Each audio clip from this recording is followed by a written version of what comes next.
Hi hello అందరికీ నమస్తే. Welcome to the 12 channel official.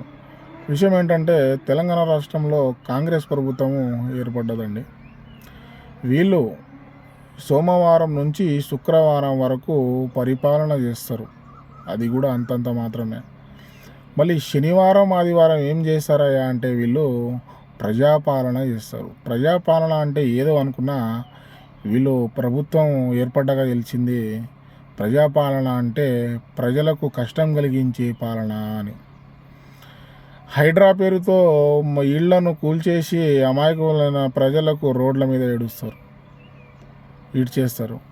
ఇంకోటి ఏందయ్యా అంటే హైదరాబాద్ నగరంలో పర్యావరణం కింద ఉన్న మన హెచ్సియు హైదరాబాద్ సెంట్రల్ యూనివర్సిటీని కూడా వీళ్ళ కండ్లలో పడి దానికి కూడా నాశనం చేస్తారు. ప్రజాపాలన అంటే ఏందో ఏం చేస్తారు అని అనుకున్న నాకు ఈరోజు ప్రజాపాలన ఏందో నాకు అర్థమైంది. మీకు కూడా అర్థమైందని నాకు అర్థమైంది. Thank you. దీని మీద కామెంట్ ఉంటే ఏమైనా కామెంట్ చేయండి.